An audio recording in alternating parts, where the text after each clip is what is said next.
Hello, सबसे पहले तो राउत धन्यवाद करते हम। हमार नाम डॉक्टर अजय कुमार सिंह, हम दरौली में बानी प्रैक्टिस करें और हुआ के शब्द के परिधि में नवाजे के नहीं चाहत। हम रउआ नाव पर सवार बनी, लेकिन जो हमारा नजर से खाई नजर आवता एगो ना होला अवगत करावल। मान ली पायलटों के कोई अवगत करावेला तो रउआ हमनी के पायलट बनी। अवगत हम ही करावे चाहते नहीं कि हमनी के राउत चर्चा करते हैं कहीं भी कि अब प्रशांत किशोर जी आइल बने, बिहार के कल्याण हो जाए। लोग का कहता ए डॉक्टर साहब रो यही फेरम बनी, कुछ ना होई। जात पात जितना हमनी के घर कैले बा कि उ ना कटी, ई तो एगो समस्या हो गई। समस्या रोला से समस्या के समाधान ना होला। रउर साधुवाद ये बात के बा कि रउआ ई चर्चा करे पर मजबूर कर देनी कि हमनी के वोट कइल जाई शिक्षा पर, स्वास्थ्य पर। ई चर्चा होता चूंकि ना होला कि कोनो एगो कोढ़ जैसन समस्या, चूंकि हम डॉक्टर हई तो उदाहरण भी डॉक्टरे खानी देव।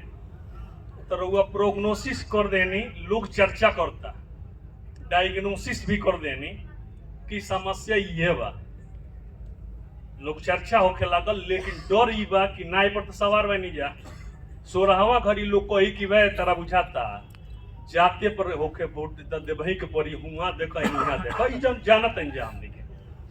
हम अपना डर से ये अवगत करनी हम कि बिहारी के हावे में गर्व महसूस होता तब होई जब हमनी के रुआ साथे रह जा। आ हमनी के लंबा रेस के रुआ घोड़ा बनी अवगतात नहीं की जा, हमनी के रुआ साथे बनी जा, साथे रह जा। सारा लोग चर्चा करता बशर्ते कि हमनी के बने दिल में अटूट जैसे हमनी के धार्मिक बनी जा तो हमनी के पत्थर में भगवान ढूंढ लेनी जा।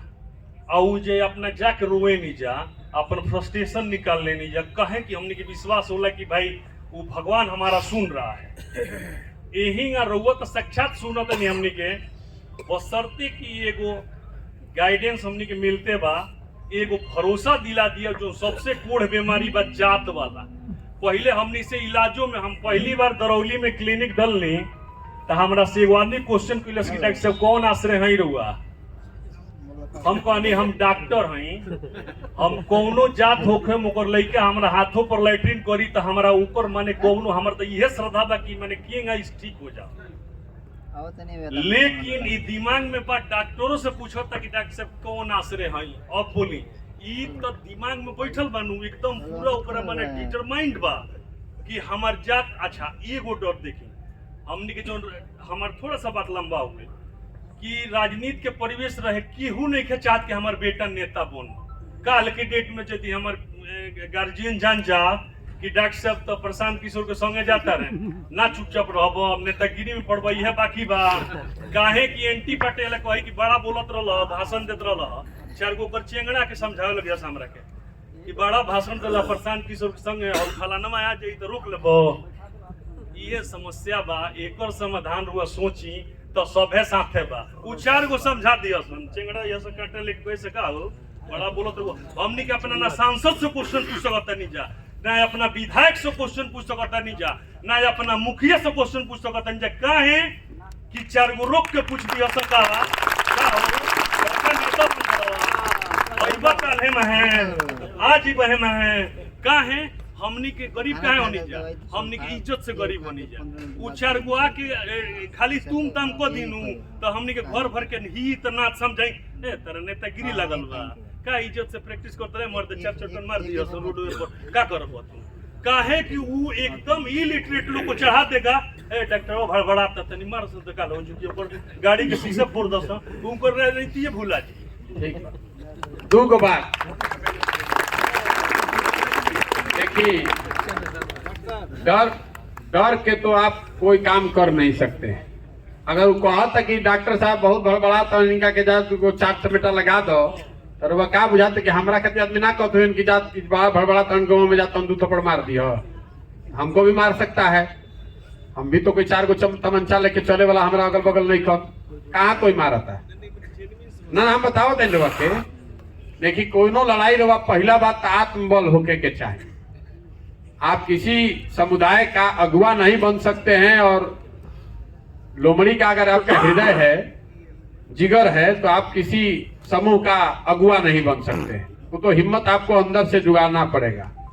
दूसरा बात जो आपने कहा कि अच्छा आदमी राजनीति में नहीं आता है, इसीलिए ग्रीस के बहुत बड़े दार्शनिक थे प्लेटो, तो उन्होंने कहा if you do not participate in democracy be ready to be ruled by your inferiors. मतलब अगर आप राजनीति में भागीदार नहीं बनिएगा तो इस बात के लिए तैयार रहिए कि कोई मूर्ख आदमी आपका राजा बनकर आप पर शासन करेगा।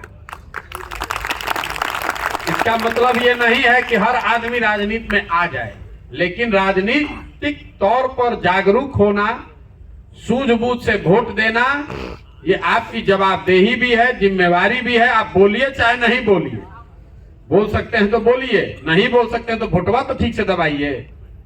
अभी जो आदमी 500 रुपया लेके मुखिया जी के वोट देता हूँ, हमारा कहता है मुखिया बड़ा चोर बा।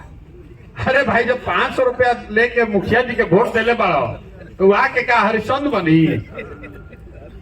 आप जड़ को पकड़िए। जब तक वोट ठीक नहीं होगा तो सही आदमी चुनकर आएगा नहीं, जब सही आदमी चुनकर आएगा नहीं तो सही व्यवस्था बनेगी नहीं। जब आप वोट ही दे रहे हैं जात पर, धर्म पर, भारत पाकिस्तान पुलवामा पर, चाइना पर, 500 रुपया पर, तो कैसे सुधरी? अब फिर वो कहते हैं कि विधायक बड़ा चोर बान, मुखिया बड़ा चोर बान। अरे जब मुखिया जी 500 रुपया दे के 2000 वोट पहले बान तो ओकर वसूली करिहन कि ना करिहन बताई हमरा। आज पैसा लेता हूँ सबसे पहले कहता मुखिया बड़ा चोर बा। हम रास्ता में चलत है, अरे भैया आपके मुखिया बड़ा चोर बा। अब पता चलता कि पाउच ही खैले बान, मुर्गा भात ही खैले बान, पैसा ही ले ले बान। मुखिया जी चोरिया देता है।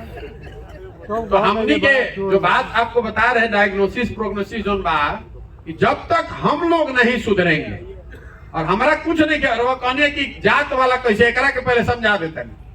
बहुत आदमी के बुझाता कि बिहार में जात छुटिए ना सके, बिल्कुल गलत बात है। राजनीति के उनका कोई ज्ञान नहीं है। हम आपको 4 गो उदाहरण देते हैं, 5 मिनट में हम बहुत बार बोल चुके हैं, लेकिन आदमी सुनता है, सुनने के बाद फिर भुला देता है। 1984 में बिहार के जीतल, बिहार में जीतल कांग्रेस। तरवा से पूछो ये भैया 84 में, डॉक्टर साहब याद कर ली, मोबाइल मत देखी नहीं तो फिर भुला जाए। 1984 में कांग्रेस कैसे जीतल बिहार में?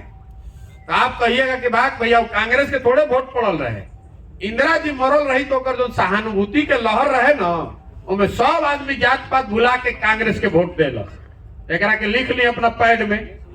फिर पूछब कि अच्छा भाई वो गए तो इंदिरा जी के हो गए। 1989 में का भाई? 1989 में बीपी सिंह एजा जीत के एलन पूरा बिहार में। तो आप कहिएगा कि भाग भैया वो बीपी सिंह के थोड़े ना वोट पड़ल, राजपूत तो 4% बान बिहार में। वो जो भैया बोफोर्स के माहौल बन गए ना भ्रष्टाचार के, तो सब आदमी बोफोर्स के नाम पर जाके बीपी सिंह के वोट देलस। नारा चलल रहे, राजा नहीं फकीर है देश की तकदीर है, सबे जाके वोट दे दिलस बीपी सिंह के। ओकरो के लिख ली। फिर पूछो कि अच्छा 2014 में का भइल?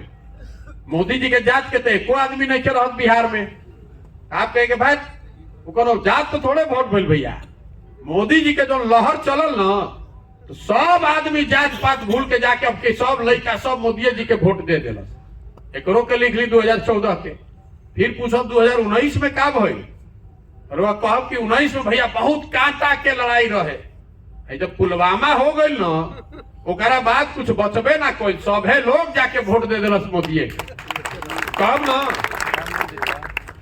अब इसको ध्यान से समझिए। 1984 एक घटना है, किसी बड़े नेता की मृत्यु और उस मृत्यु से उपजी हुई सहानुभूति। 1989 एक मुद्दा है भ्रष्टाचार और उससे बना हुआ लहर। 2014 एक व्यक्ति है मोदी, उससे बना हुआ लहर। और 2019 एक विचारधारा है राष्ट्रवाद और उससे बन गई लहर।